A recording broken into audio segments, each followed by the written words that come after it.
ఆ దీనదశను దుర్దశను చూసిన దేవుడు, అందును బట్టి మీకు వందనాలు ప్రభువా. మాకున్నటువంటి చేదు అనుభవాలలో, మాకున్నటువంటి సంతోష ఘడియలలో ప్రభువా, మాకున్నటువంటి ఒంటరితనంలో కూడా మీరు మాకు తోడై ఉన్నటువంటి ఇమ్మానుయేలుగా ఉన్నటువంటి దేవుడని మేము స్తుతిస్తున్నాము, ఘనపరుస్తున్నాము, మహిమపరుస్తున్నాము. మీ సన్నిధి మమ్మల్ని ఎప్పుడూ వీడిపోలేదు. అందును బట్టి మీకు వందనాలు. మీకే స్తోత్రం, మీకే స్తుతి, ఘనత, మహిమ, ప్రభావములు యేసు నామమున సమర్పిస్తున్నాం తండ్రి. ఆమేన్. దయచేసి కూర్చోండి.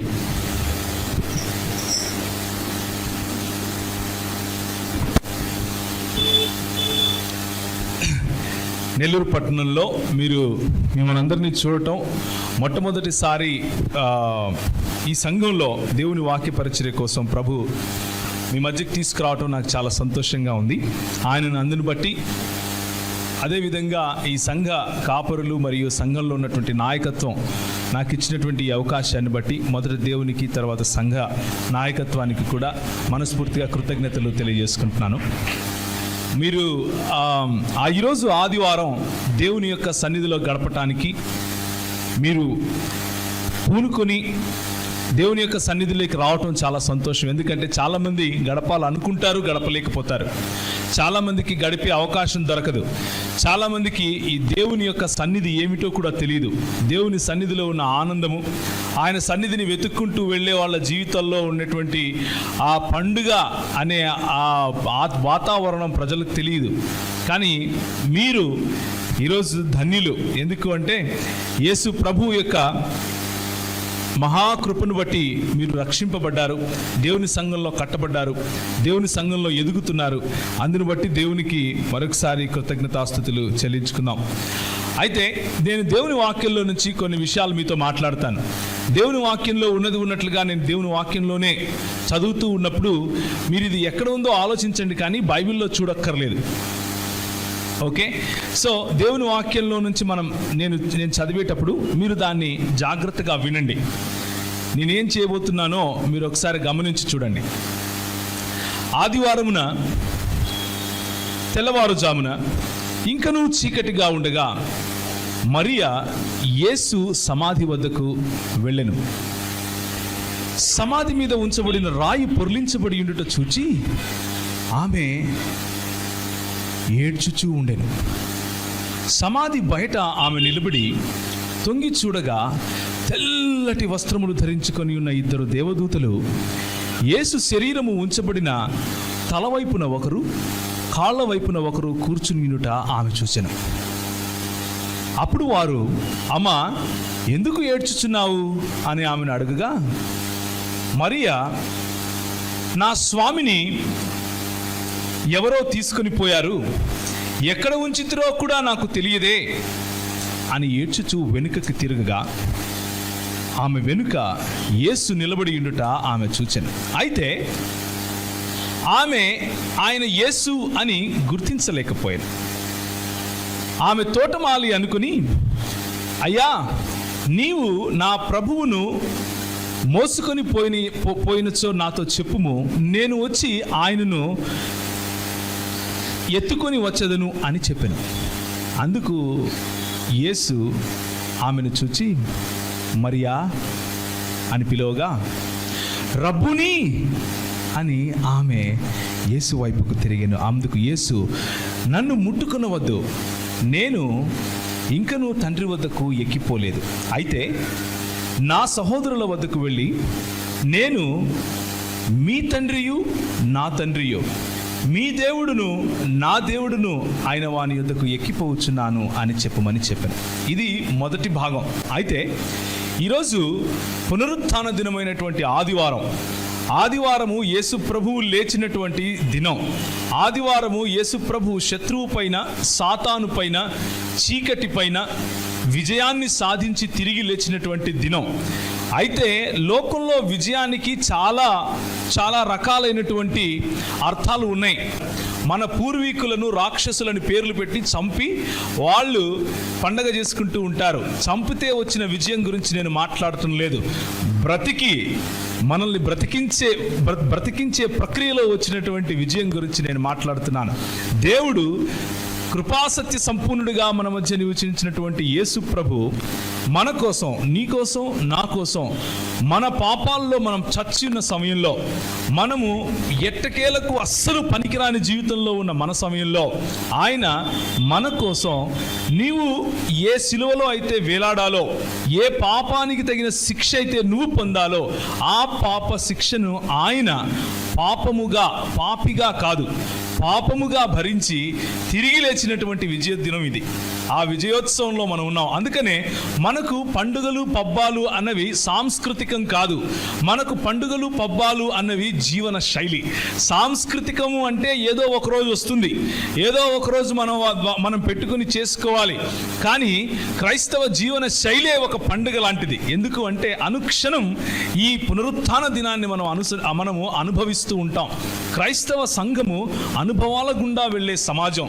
క్రైస్తవ సంఘము యేసు ప్రభుతో ఉన్నటువంటి సంబంధంలో ఆ అనుభవాన్ని, ఆ అనుభవ మాధుర్యాన్ని రోజు రోజుకు చవి చూసే సంఘం. అలాంటి సమాజంలో మీరున్నందుకు గర్వించాలి. అలాంటి సమాజంలో మీరున్నందుకు యేసు ప్రభువును స్తుతించాలి, యేసు ప్రభువును ఘనపరచాలి. ఆయన తిరిగి లేచినప్పుడు వెతుక్కుంటూ వెళ్ళింది ఎవరు?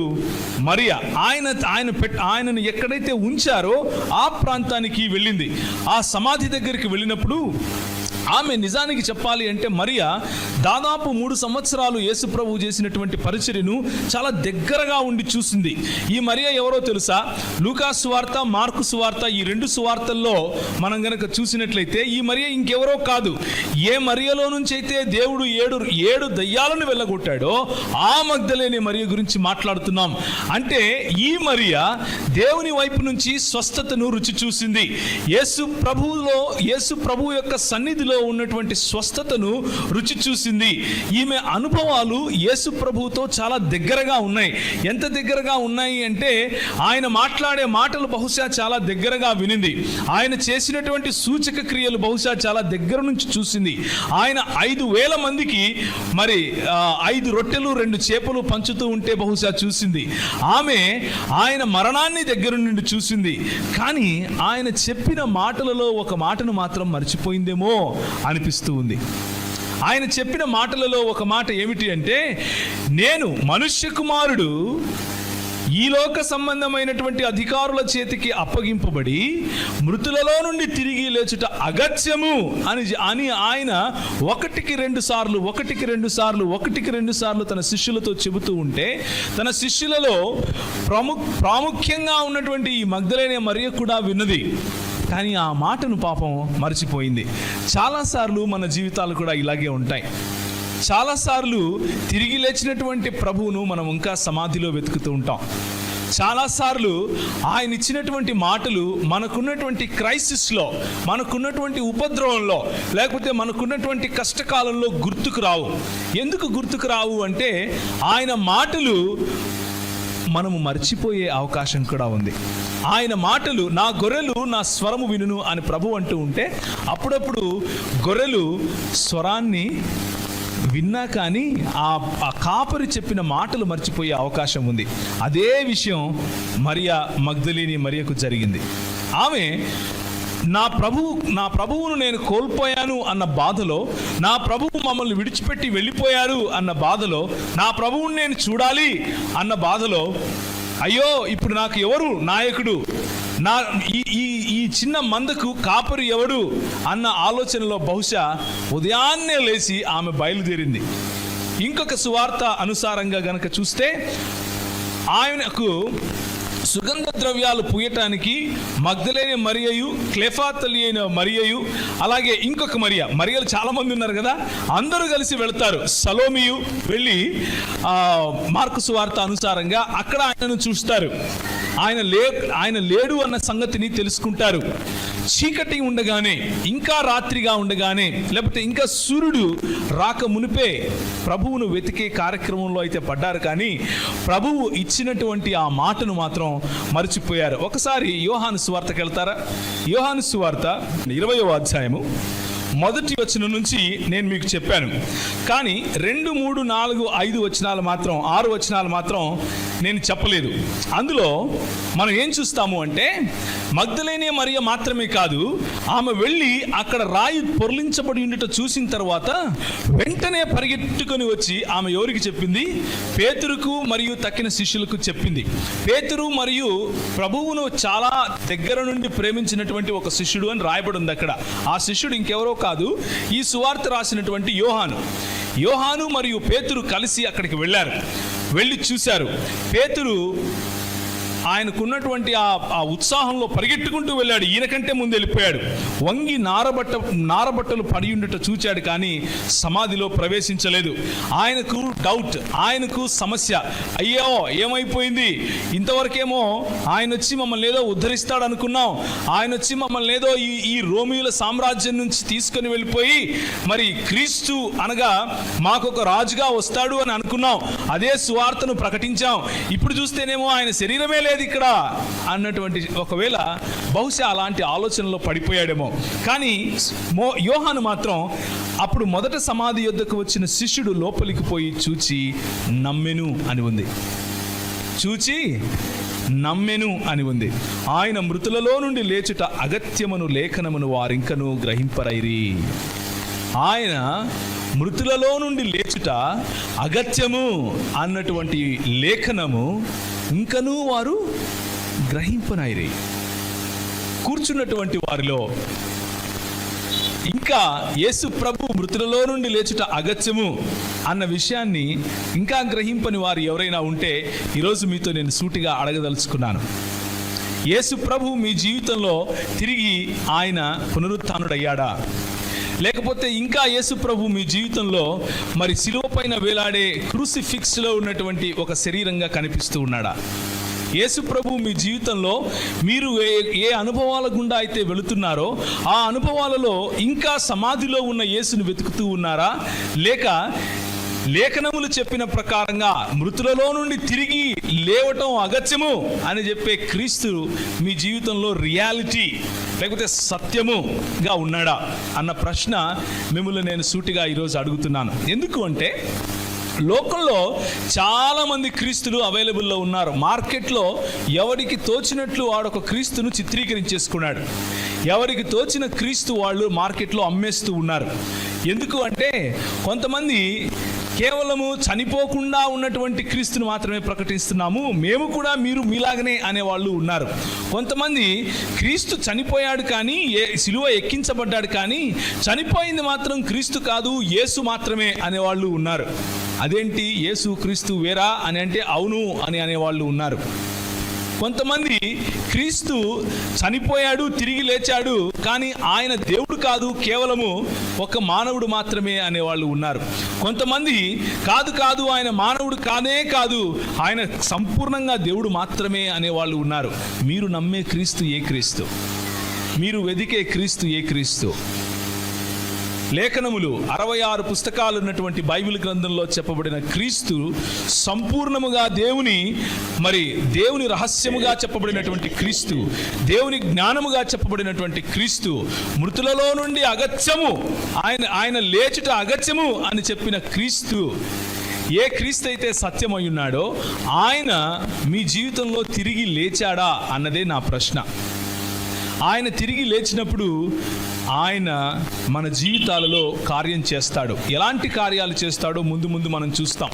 కానీ మగ్దలేనే మరియా వెతికినట్లుగా మనం వెతుకుతూ ఉంటే మొట్టమొదటిగా మనం అర్థం చేసుకోవాల్సిన విషయం ఏమిటి అంటే ఆసక్తి ఉన్న వారికి ప్రభువు తప్పకుండా దొరుకుతాడు.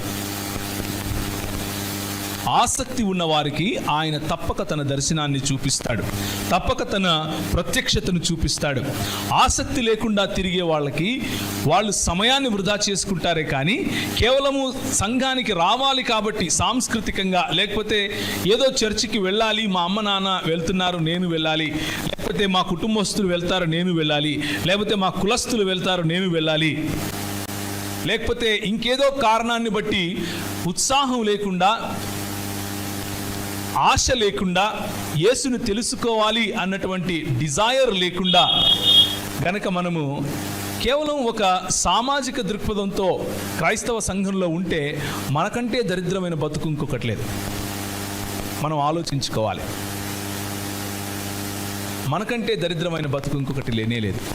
ఎందుకు అంటే దుప్పి నీటివాగుల కొరకు ఆశించినట్లు నేను నిన్ను నా ప్రాణము తృష్ణగొనుచున్నది అని ఎవరంటున్నారు? కీర్తనకారుడు దావీదు అంటున్నాడు. అలాంటి హృదయము, అలాంటి యాటిట్యూడ్, అలాంటి వైఖరి ఉన్న వాళ్ళకి ఆయన లభిస్తాడు. ఆయనను మనం కనుగొనగలుగుతాం. ఆయన మన జీవితాలలో తిరిగి ఉదయిస్తాడు. ఆయన మన జీవితాలలో తిరిగి రిజరెక్ట్ అవుతాడు, లేకపోతే పునరుత్థానుడు అవుతాడు. అంటే నా ఉద్దేశం ఏమిటి అంటే, చనిపోయిన మన జీవితాలను, భ్రష్టు పట్టిపోయిన మన జీవితాలను ఆయన తిరిగి తన పునరుత్థానం ద్వారా లేపుతాడు. మన జీవితాలలో ఉజ్జీవాన్ని ఇస్తాడు. ఆ ఉజ్జీవము మనల్ని ఎప్పటికీ విడిచిపోకుండా ఉండే ఉజ్జీవంగా ఉంటుంది. మనం నడవగలుగుతాం, ఆయన స్వరాన్ని వినగలుగుతాం, ఆయనతో మాట్లాడగలుగుతాం, ఆయనతో సంబంధం కలిగి ఉంటాం. ఎప్పుడూ అలా తేట తెల్లగా ఉండే నీళ్ళలాగా మనము అలా ఉండిపోతాం. జీవ జలముల ఊట మన హృదయంలో నుంచి బయటికి ప్రవహిస్తూ ఉంటుంది. జీవ జలముల ఊట మన మాటల్లో కనిపిస్తూ ఉంటుంది. మన సహవాసంలో ప్రజలు జీవ జలముల ఊటను రుచి చూస్తారు. అలాంటి జీవితం కాకుండా ఇంకా మృతులలో నుండి ఆయన లేచుట అగత్యము అన్న విషయాన్ని అర్థం చేసుకోకుండా, ఆయన నా కోసం చనిపోయి తిరిగి లేచాడు అన్నటువంటి అనుభవం గుండా వెళ్లకుండా ఉంటే మనము క్రైస్తవుల లెక్కలోకి రాము అన్న విషయం కూడా గుర్తుంచుకోవాలి. జనాభా లెక్కల్లో క్రైస్తవుడు అని టిక్కు పెట్టచ్చు, కానీ యేసు ప్రభువు దృష్టిలో మనము క్రైస్తవులమేనా, క్రీస్తును పోలి నడిచే వారమేనా అన్న క్వశ్చన్ మార్క్ ఎప్పటికీ మిగిలిపోతుంది మీ హృదయాల్లో అది అలాగే మిగిలిపోతుంది. జాగ్రత్తగా మనల్ని మనం పరిశీలించుకునే సమయం ఇది. ఆదివారం ఉదయం దేవుని సన్నిధిలోకి వచ్చినప్పుడు ఆయన నిజంగా మన జీవితాలలో పునరుత్థానుడు అయ్యాడా అన్న విషయాన్ని మనం అర్థం చేసుకోవాలి, మనము గమనించాలి, అవలోకనం చేసుకోవాలి. అప్పుడు మగ్దలేనే మరియ వచ్చి నేను ప్రభువును చూచి తిని అని మిగిలిన శిష్యులతో చెప్పగా వారు మిగిలిన శిష్యులకు తెలియజేసింది. అప్పుడేమైందంటే ఆదివారము సాయంకాలమున శిష్యులు యూదులకు భయపడి తలుపులు మూసి ఉన్న గదిలో వారు సమావేశం అయ్యారు. వారు సమావేశం అయినప్పుడు యేసు వచ్చి వారి మధ్య నిలిచెను. ఆయన మీకు సమాధానము కలుగునుగాక అని వారితో చెప్పెను. The resurrection of the Lord brings peace in our lives. అంటే యేసు ప్రభువు యొక్క పునరుత్థానము మన జీవితాలలోకి సమాధానం తీసుకుని వస్తుంది. సమాధానం తీసుకుని రావటం అంటే అర్థం ఏమిటి అంటే, సమాధానము అన్న పదానికి లోకంలో చాలా అర్థాలు ఉన్నాయి. సమాధానం అంటే ల్యాక్ ఆఫ్ వైలెన్స్, లేకపోతే అబ్సెన్స్ ఆఫ్ వైలెన్స్ అనుకుంటారు. అంటే కలహాలు లేకపోతే సమాధానంగా ఉన్నట్లు అనుకుంటారు. కానీ యేసు ప్రభువు వాడినటువంటి షలోమ్ అన్న పదము, షలోమ్ అలైకుం అన్న పదం, లేకపోతే ఈరోజు అరబీ భాషలో మాట్లాడుతూ ఉంటారు అస్సలాము అలైకుం అన్న పదము, షలోమ్ అలైకుం అన్న పదము ఒకటే. షలోమ్ అన్న పదానికి ఈరోజు లోకంలో వాడే సలాం అన్న పదానికి ఉన్న తేడా చెప్తాను వినండి. షలోమ్, యేసు ప్రభువు వాడిన షలోమ్ అన్న పదము చాలా గంభీరమైన పదం. ఎందుకు అంటే ఇట్ టాక్స్ అబౌట్ హార్మనీ, అంటే సమన్వయాన్ని, సమానత్వాన్ని చూపించే పదము అది. ఇట్ టాక్స్ అబౌట్ ట్రాంక్విలిటీ అంటే ఎలాంటి అన్ని సదుపాయాలు, అన్ని రిసోర్సెస్. ఆయన నన్ను పచ్చిక గల చోట్ల పరుండ చేయుచున్నాడు అని అంటారు కదా, అక్కడ వాడిన పదం అది. పచ్చిక గల చోట్ల ఆయన నన్ను పరుండ చేయుచున్నాడు, శాంతికరమైన జలముల యొద్ద ఆయన నన్ను నడిపించుచున్నాడు. అలాంటి అనుభవాన్ని షలోమ్ అని పిలవచ్చు.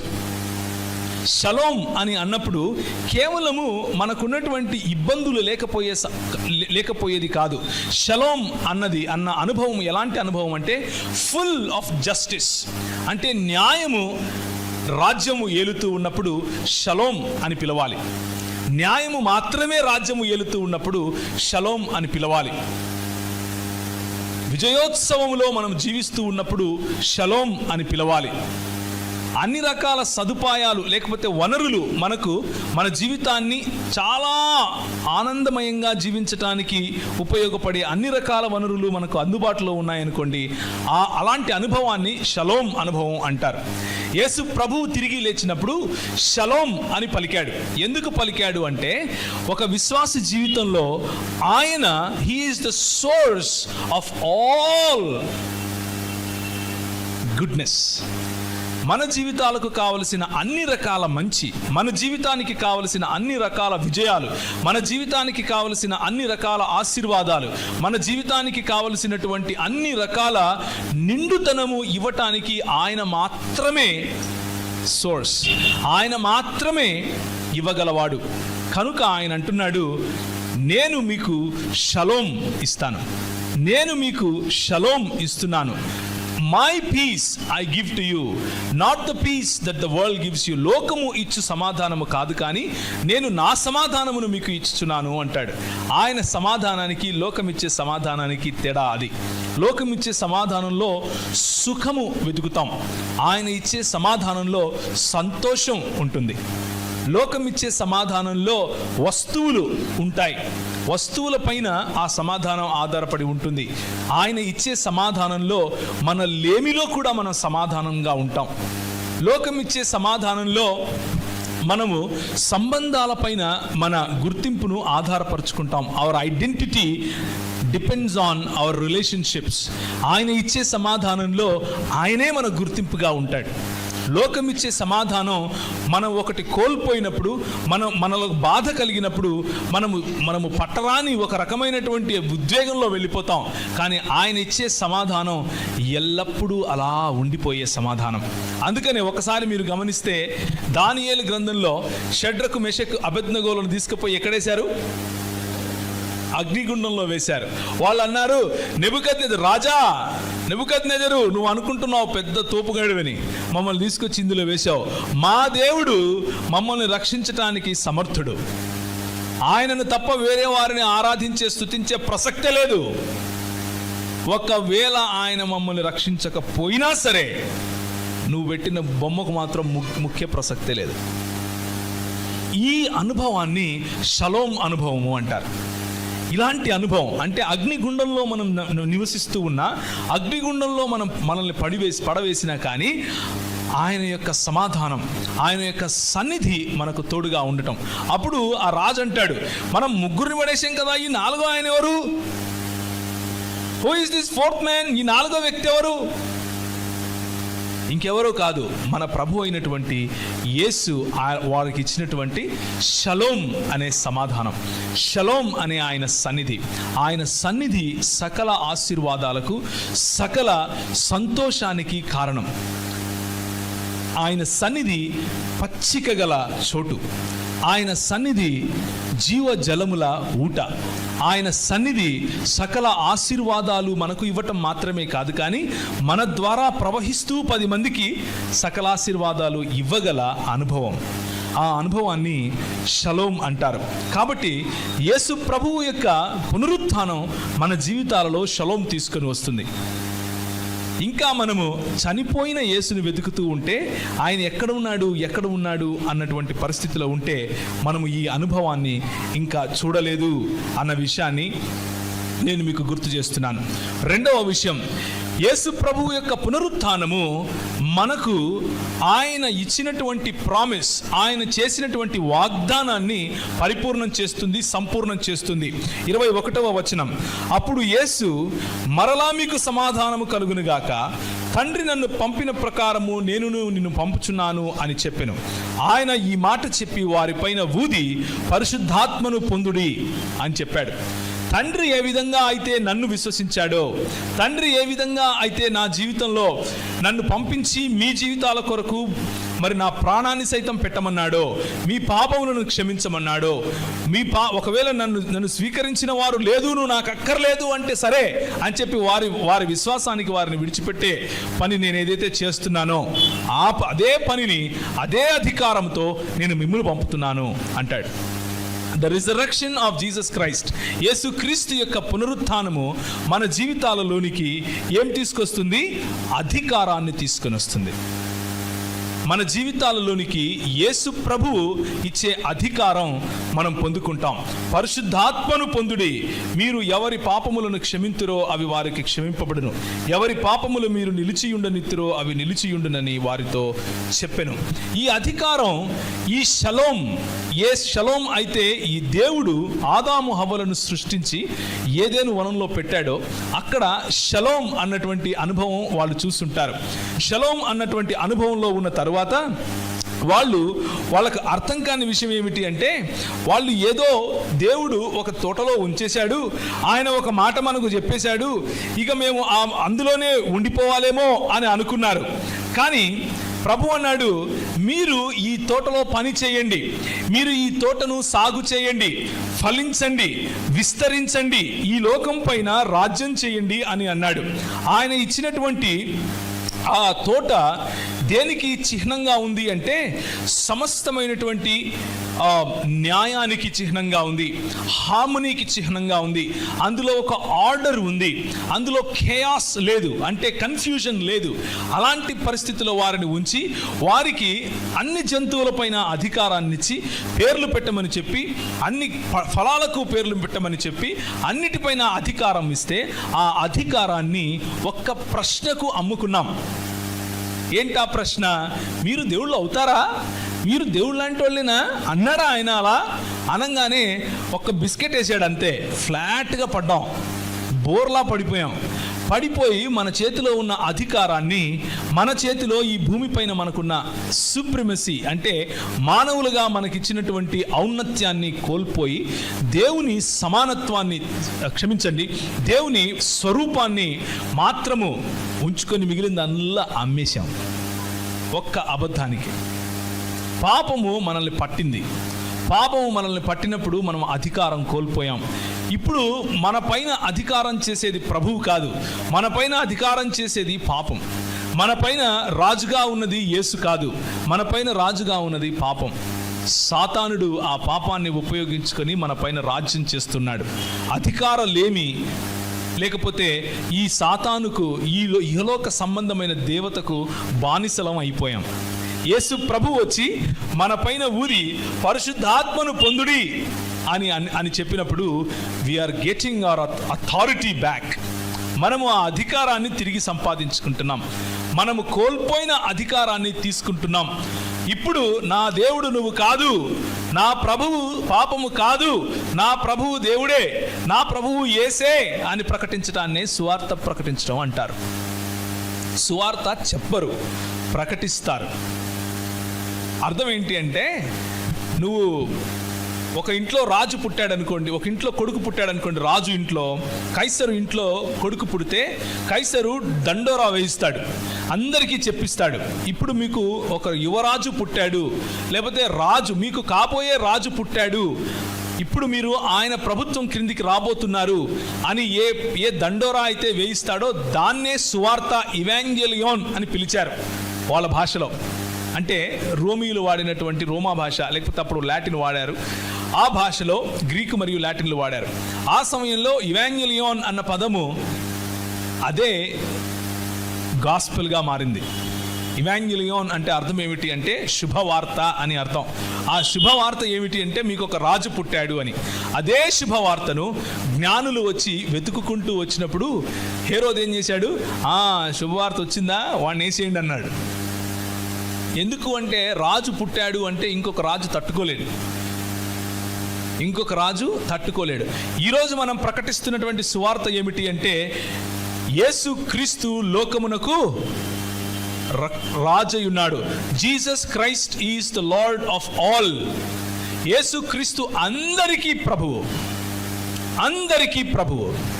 ఈ మాట ప్రకటించడాన్ని సువార్త ప్రకటించడం అంటాం.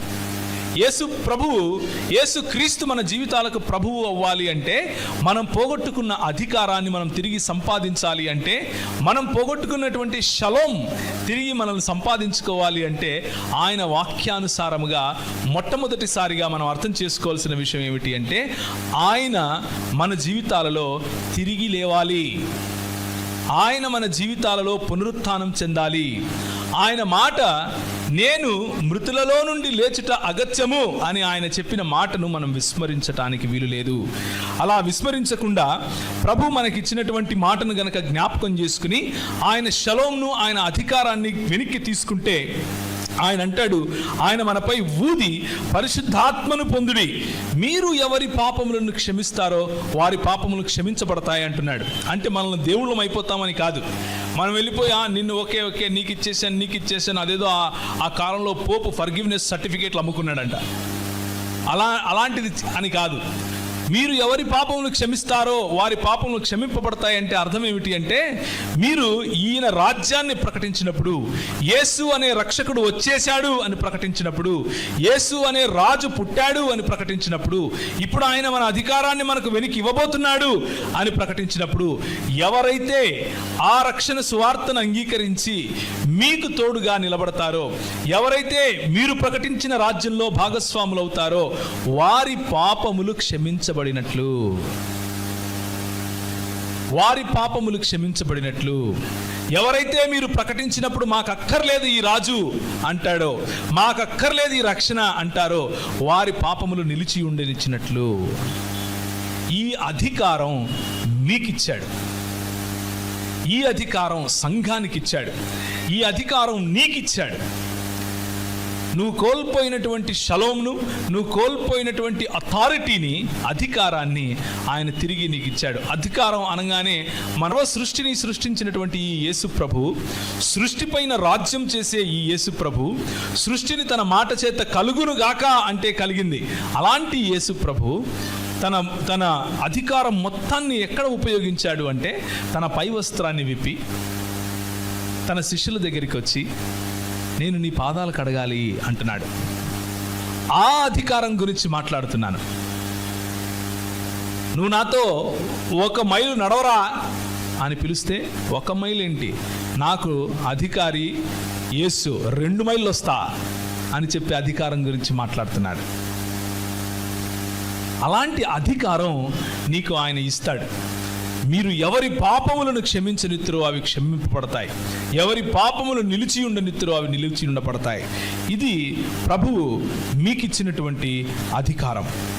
ఇప్పుడు మూడవ ఘట్టం ఏమిటి అంటే, ఆయన ఆ మాట చెప్పిన తర్వాత ఆయన తన చేతులను ప్రక్కలను వారికి చూపించినప్పుడు శిష్యులు సంతోషించారు ప్రభువును చూసి.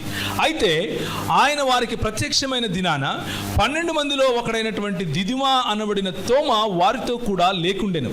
కనుక తక్కిన వారు తోమాతో జరిగిన విషయం చెప్పారు, మాకు ప్రభు కనిపించాడు అని. కానీ తోమా ఆన్సర్ ఏంటి అంటే, లేదు, నేను నమ్మే క్వశ్చనే లేదు, నా వేలు ఆయన చేతుల వైపులో ఉంచి నా చేతిని ఆయన ప్రక్కలో ఉంచితే తప్ప నేను నమ్మను అంటున్నాడు. ఈయనకు కూడా ఒక విషయం గుర్తుంది. ఎవరికి? తోమాకు. మిగిలిన వాళ్ళకు ఒక్కొక్కరికి కొంచెమే గుర్తుంది. చూడండి, పేతురుకు గుర్తుంది, లేకపోతే పేతురు మరియు మిగిలిన శిష్యులకు గుర్తుంది. ఆయన చెప్పాడు, మనల్ని వేచి ఉండమని చెప్పాడు, వేచి ఉంటే పరిశుద్ధాత్ముడు వస్తాడు అని చెప్పాడు, కాబట్టి ఒక ఇంట్లో ఉండాలి అని గుర్తుంది. కానీ ఆయన మృతులలో నుండి తిరిగి లేస్తాడు అన్న విషయం గుర్తులేదు. ఎవరికి గుర్తులేదు? పేతురుకు గుర్తులేదు, అలాగే మరియకు గుర్తులేదు. ఈయన తోమాకు ఇంకో విషయం గుర్తులేదు. ఒక విషయం చాలా బాగా గుర్తుంది. ఏంటి? ఆయనకు చేతులకు మేకులు కొట్టారు, పక్కలో ఆయనకు బల్లెం పొడిచారు. ఈ 2 విషయాలు మాత్రం బాగా గుర్తున్నాయి. కాబట్టి అక్కడ నా వేలు పెడితే తప్ప నేను ఆయన్ను నమ్మే క్వశ్చనే లేదు అంటున్నాడు. చాలాసార్లు మనం ఏమనుకుంటాము అంటే, ఇలాంటి డౌటింగ్ థామసెస్ లేకపోతే అనుమానించే తోమాలు మనకు అక్కర్లేదు అనుకుంటాం. అనుమానించే తోమాలు సరిగ్గా మనకంత ప్రభువు అలాంటి వారిని తన దగ్గరికి తీసుకోడు అనుకుంటాం. కానీ అది తప్పు. ఈయన అనుమానించే తోమా కాదు. ఈయన ఏం తోమా అంటే, నిజాన్ని పరీక్షించి తెలుసుకునే Thoma. It is a verified truth or verified faith. విశ్వాసాన్ని పరీక్షించి తెలుసుకునే తోమా. ఈ తోమా ఎవరు అంటే, యేసు ప్రభువును చంపాలి అని చూస్తూ ఉన్న సమయంలో యేసు ప్రభు లాజరు చనిపోయి ఉండగా అక్కడికి వెళ్ళాలి అని వెళుతూ ఉంటే ఈయన అన్నాడు, let us go with him so that we die అన్నాడు. మనము కూడా ఆయనతో పాటు వెళ్ళి చనిపోదాం పదండి అంటున్నాడు. అలాంటి తోమా ఈయన. కానీ ఆయనకు కొన్ని ఆనవాళ్ళు కావాలి, కొన్ని రుజువులు కావాలి. ఆ రుజువులు చూసిన తర్వాతే ఆయన నమ్ముతాడు. అలాంటి పరిస్థితిలో ఉన్న రోమాకు 8 దినములైన తర్వాత శిష్యులు మరలా లోపల ఉన్నప్పుడు తోమా వారితో కూడా ఉండెను. తలుపులు మూయబడి ఉండగా ప్రభువు వారి మధ్య ప్రత్యక్షమై మీకు సమాధానము కలుగునుగాక అని చెప్పాను. మళ్ళీ వచ్చారు ప్రభు. ఎవరి కోసం? For this one doubting Thomas. మన ప్రభువుకు ఉన్నటువంటి గొప్పతనం ఏమిటి అంటే, నీవు నీ విశ్వాసాన్ని పరీక్షించుకోవటానికి, నీ విశ్వాసానికి కావలసిన రుజువులు కనుక నువ్వు చూడాలి అని అనుకుంటే ఆయన తన ప్రత్యక్షతను మాటి మాటికి ఇచ్చే దేవుడు. దేవునికి స్తోత్రం, హల్లెలూయా. మీలో మీకున్న ప్రతి ప్రశ్నకు సమాధానం ఇవ్వటానికి ఆయన ఓపికతో ఓర్పుతో పనిచేసే దేవుడు. ఆయన ఎమ్మాయి మార్గం గుండా నడుచుకుంటూ వెళ్ళే వాళ్ళ దగ్గరికి వెళ్ళి ఇద్దరే ఆయన వారి దగ్గర నిలబడి తన లేఖనాలలో తన గురించి చెప్పిన ప్రతి మాటను విప్పి వారికి నేర్పిస్తూ ఉంటే, విప్పి వారికి చూపిస్తూ ఉంటే, యేసుక్రీస్తు మృతుల్లో నుండి తిరిగి లేచుట అగత్యము అన్న విషయం వాళ్ళకు విప్పి చూపిస్తూ ఉంటే వాళ్ళ హృదయాలు రగిలాయి. దేవుని వాక్యములో ఆ విధంగా నాటుకుపోవటం, కూరుకుపోవటం, మన వేళ్ళు అలా పాకుకొని పోవటం, ఇది ప్రభు ఆశించే, మన జీవితాల్లో నుంచి ప్రభు ఆశించే పద్ధతి. ఇదే ప్రభు మరి తోమా జీవితంలో కూడా చూడాలి అనుకున్నటువంటి మాట.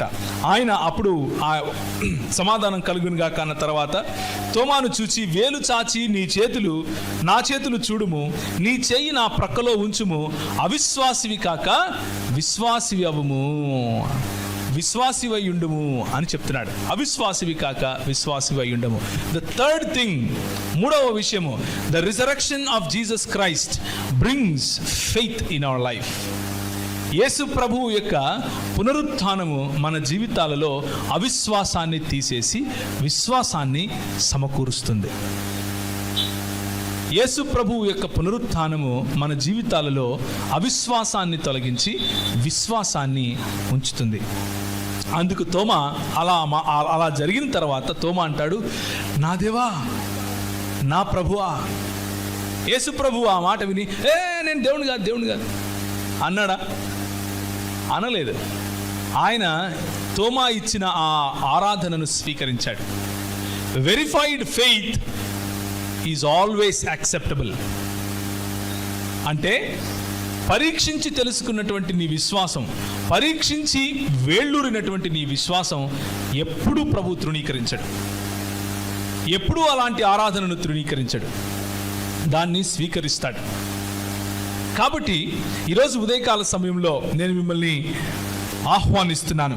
దేనికి ఆహ్వానిస్తున్నాను అంటే, to a complete discipleship towards Jesus Christ. Yesu Kristu వెనుక సంపూర్ణమైన శిష్యత్వంలోకి ఆహ్వానిస్తున్నాను. కేవలము మగ్దలేనే మరియలాగా చనిపోయిన క్రీస్తును చనిపోయిన యేసును వెతికేంత వరకు మాత్రమే కాదు, కేవలము మిగిలిన శిష్యులలాగా సమాధానము మీకు కలుగునుగాక అన్నప్పుడు ఆయనను చూచి సంతోషించేంత వరకు మాత్రమే కాదు, కేవలము తోమాలాగా కేవలము నేను తన వేలులో నా వేలు పెట్టి తన ప్రక్కలో నా చేయి పెడితే మాత్రమే నమ్ముతాను అన్నటువంటి శిష్యత్వం వరకు మాత్రమే కాదు, సంపూర్ణమైన శిష్యత్వం, ది కంప్లీట్ డిసైపుల్షిప్. అది ఎప్పుడు సాధ్యము అంటే, ఆయన వారిపై ఊది పరిశుద్ధాత్మను పొందుడి అన్నాడు. మీరు వేచి ఉండండి, నేను మిమ్మల్ని అనాథలుగా విడిచిపెట్టను అని అన్నాడు. నా ఆత్మను సంచకరువుగా ఇస్తాను అని అన్నాడు. అపోస్తలుల కార్యము 2వ అధ్యాయంలో ఆ ఘటన జరిగింది. యేసు ప్రభు వారు తన సంఘం పైనికి పరిశుద్ధాత్ముని కుమ్మరించాడు. పరిశుద్ధాత్ముడు వారి జీవితాలలోకి వచ్చినప్పుడు ఇదే పిరికి వారు ప్రభు కోసం నిలబడ్డారు. ఇదే తోమా భారతదేశానికి వచ్చి పైనుంచి కింది వరకు ఈట దిగగా చనిపోయాడు. ఇదే తోమా తన ప్రాణాన్ని సైతము ఇవ్వటానికి సిద్ధపడ్డాడు. పరిశుద్ధాత్ముని శక్తి అలాంటిది. పరిశుద్ధాత్ముడు మన జీవితాల్లో పనిచేసినప్పుడు ఇలాంటి షలోం మన జీవితాల్లో మరి ప్రబలుతుంది, మన జీవితాలపైన రాజ్యమేలుతుంది. పరిశుద్ధాత్ముడు మన జీవితంలో వచ్చినప్పుడు మన అధికారాన్ని స్పష్టంగా మనం మాట్లాడుతూ చాటుకుంటాం. లుక్ ఎట్ స్టెఫెనును చూడండి ఒకసారి. స్టెఫెను యేసు ప్రభువే నిజమైన దేవుడు, ఆయనే ప్రభువు అని ప్రకటిస్తూ మాట్లాడుతూ ఉన్నప్పుడు they could not stop him. వాళ్ళు అన్నారు, వీడి మాటలు ఎంత బలంగా ఉన్నాయంటే మనం ఆపలేకపోతున్నాం అంటున్నారు. స్టెఫెను నిలబడి మాట్లాడుతూ ఉంటే రాళ్లతో కొట్టి చంపాలని రాళ్లతో కొట్టారు. రాళ్లతో కొడుతూ ఉన్నప్పుడు కూడా ఆయన ఆకాశం వైపు చూసి ప్రభు అయిన యేసు అని పిలిచాడు. ప్రభు అయిన యేసు మృతులలో నుండి తిరిగి లేచాడు. మన ప్రభు అయిన యేసు మనకు పరిశుద్ధాత్మను అనుగ్రహించాడు. మన ప్రభు అయిన యేసు ఇచ్చినటువంటి ఆ పరిశుద్ధాత్ముడు, తండ్రి కుమార పరిశుద్ధాత్ములుగా తను తాను ప్రకటించుకున్నటువంటి దేవుడు మనకు తోడై ఉండగా మనకు విరోధి ఎవడు? రోమీయులకు రాసిన పత్రిక 8వ అధ్యాయంలో మనం ఈ మాట చూస్తాం. ఏం చూస్తాం? If God is with us, who can be against us? దేవుడు మనకు తోడై ఉండగా మనకు విరోధి ఎవడు? దేవుడు మనకు తోడై ఉండగా షలోం మనతో ఉంటుంది. దేవుడు మనకు తోడై ఉండగా న్యాయము మనకు తోడై ఉంటుంది. దేవుడు మనకు తోడై ఉండగా కనికరాన్ని ప్రేమించే హృదయము మనకు ఆయన ఇస్తాడు. దేవుడు మనకు తోడై ఉండగా ఆదివారము, సోమవారము, మంగళవారము అన్న తేడా లేకుండా ఏ రోజైనా సరే ఆయన పునరుత్థానము అనే ఒక అనుభవంలో, ఒక ఉత్సవంలో జీవించే జీవన శైలి కలిగి ఉంటాం. అంతేగాని ఏదో ఒకరోజు ముహూర్తం పెట్టుకుని పండగలు చేసుకుని రొట్టెలు చేసుకుని వెళ్ళిపోయే సమాజం కాదు మనం. మన జీవితమే ఒక పండుగ. అలాంటి పండుగను ప్రభు మనకిస్తాడు. Jesus brings peace to the disciples. He breathes holy spirit on them.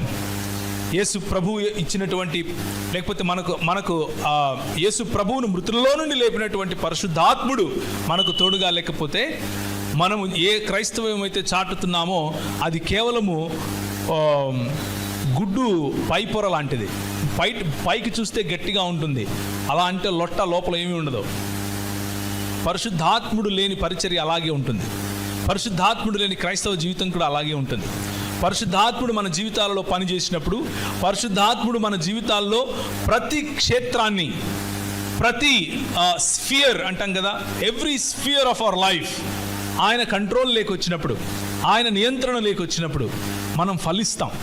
ఎంతగా ఫలిస్తాము అంటే మన ఫలాన్ని చూసి తండ్రి ఘనపరచబడతాడు. మనము శిష్యులమై ఉంటాం. మనం ఆయన యందు ఉండటం అంటే, ఫలించటం అంటే పరిశుద్ధాత్ముడిని కలిగి ఉండటం. పరిశుద్ధాత్ముడు మన జీవితానికి రాజుగా ఉండటం. పరిశుద్ధాత్ముడు మన జీవితంలో రాజ్యం చేయటం. మన నిర్ణయాలు, మన ఆలోచనలు, మన కలలు, మన విజన్, మన దర్శనం, మన బ్రతుకు, మన ఉనికి అన్నీ పరిశుద్ధాత్ముని ద్వారా నడిపింపబడగలగటం. దీన్నే క్రైస్తవ జీవితం అంటాం. ఇలాంటి క్రైస్తవ జీవితానికి చిన్న చిన్న పొరపచ్చాలు, చిన్న చిన్న పొరపాట్లు, చిన్న చిన్న అభ్యంతరాలు మనకు కలిగినప్పుడు వెనుకకు తిరగాల్సిన అవసరం లేదు, జడియాల్సిన అవసరం లేదు. శిష్యులు, నేను ఇప్పుడు ఇంతవరకు చెప్పినటువంటి ఆ పునరుత్థాన కథనంలో శిష్యులు జడిశారు, శిష్యులు భయపడ్డారు. యూదులకు భయపడి ఒక ఇంట్లో తలుపులు వేసుకుని ఉన్నారు. మనకు అధికారాన్ని ఇచ్చి చెప్పాడు. ఏమని అధికారం ఇచ్చాడు? మీరు ఎవరి పాపములను క్షమింతురో వారి పాపములు క్షమించబడతాయి. మీరు ఎవరి పాపములు నిలిచి ఉండనిత్తురో వారి పాపములు నిలిచి ఉంటాయి. మన పని ఏమిటి?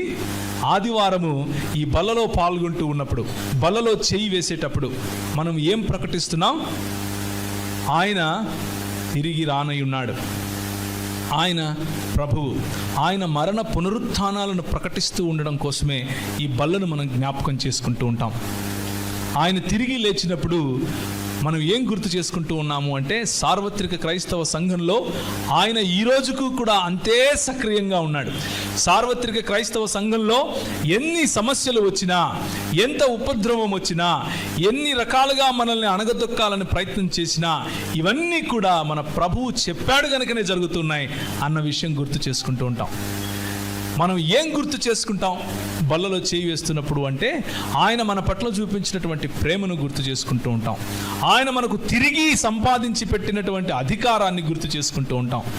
ఆయన మనకిచ్చినటువంటి షలోం అనే సమాధానాన్ని గుర్తు చేసుకుంటూ ఉంటాం. ఈరోజు ఉదయం నేను మిమ్మల్ని ప్రోత్సహించాలనుకుంటున్నాను. ఒకవేళ మీ ఇండివిజువల్ లైఫ్స్లో, మీ సొంత జీవితాల్లో ఒకవేళ ఏదైనా ఇలాంటి గందరగోళం గుండా మీరు వెళ్తూ ఉంటే, అది ఆర్థిక గందరగోళం కావచ్చు, సామాజికంగా మీరు ఎదుర్కొంటున్నటువంటి సమస్య కావచ్చు, లేకపోతే మీ శరీరంలో స్వస్థత కోసం మీరు పెనుగులాడుతూ ఉన్నటువంటి సమస్య కావచ్చు, మీకు ఎలాంటి సమస్య ఉన్నా, మీరు ఎలాంటి పరిస్థితుల గుండా వెళుతూ ఉన్నా, ఒక్కటి మాత్రం ఖచ్చితం, ఖాయం. అదేమిటి అంటే ప్రభు అయిన యేసు షలోం మనకిచ్చాడు. ప్రభు అయిన యేసు మనకు అపవాది పైన విజయాన్ని ఇచ్చాడు. ప్రభు అయిన యేసు మనకు తన సన్నిధిని ఇచ్చాడు. ప్రభు అయిన యేసు మనకు అధికారాన్ని ఇచ్చాడు. ఆ అధికారం, ఆ ప్రసన్నత, ఆయన సన్నిధి, ఆ షలోం మన జీవితాల నుంచి ఎవరూ దొంగిలించలేరు. Nobody can snatch you out of my hand అన్నారు ఆయన. ఎవరునూ మిమ్మల్ని నా చేతిలో నుంచి దొంగిలించలేడు అని అన్నారు. నేను మంచి కాపరిని అని అన్నాడు. అలాంటి కాపరి మనల్ని పచ్చిక గల చోట్ల, జీవజలములు ప్రవహించే చోట ఆయన మనల్ని ఉంచుతూ ఉన్నాడు. మనకున్నటువంటి కష్టకాలంలో కూడా, మనకున్నటువంటి సమస్యల్లో కూడా, మనకున్నటువంటి బలహీనతల్లో కూడా ఆయనే ప్రభువై ఉన్నాడు. ఆయన షలోం, ఆయన సన్నిధి మనల్ని విడిచిపోకుండా ఉంది. దాన్ని బట్టి మనం అది గుర్తు చేసుకుంటూ మనం బలలో పాల్గొనాలి. అది గుర్తు చేసుకుంటూ ప్రభువును ఆరాధించాలి. ఆదివారం మనం వచ్చినప్పుడు ఇదేదో ఒక క్లబ్బో లేకపోతే ఒక సోషల్ గ్యాదరింగో కాదు.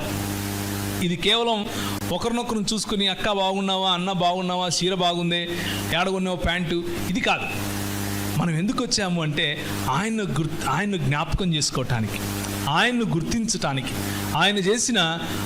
ఆయన మనకు తిరిగి అధికారాన్ని ఇచ్చినటువంటి ఆ కార్యాన్ని గుర్తుంచుకోవటానికి, మన బూడిదకు ప్రతిగా పూదండను ఇచ్చాడు కదా, ఆ సువాసనలో జీవించటానికి, మనము దేవుడు వెదజల్లినటువంటి సువాసనలుగా జీవించే ఆ విజయోత్సవము అన్న విషయం, అంటే మన జీవితం అలాంటి విజయోత్సవము అని గుర్తు చేసుకోవటానికి వస్తాం.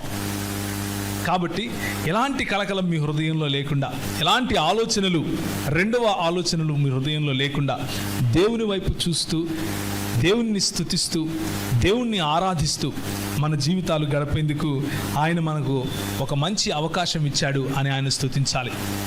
మనలో మన విశ్వాసాన్ని తిరిగి ఒకసారి బేరీజు వేసుకుని, తోమాలాగా మనము మన విశ్వాసాన్ని పరీక్షించుకున్నా సరే అందులో స్థిరంగా ఉండగలిగే వాళ్ళమై ఉండాలి.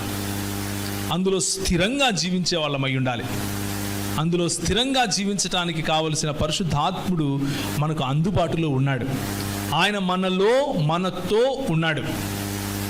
మనం ఆయనను గుర్తించి, ఆయనను మన జీవితంలోని ప్రతి క్షేత్రంలో ఆయనకు అధికారాన్ని మనం ఇవ్వాలి.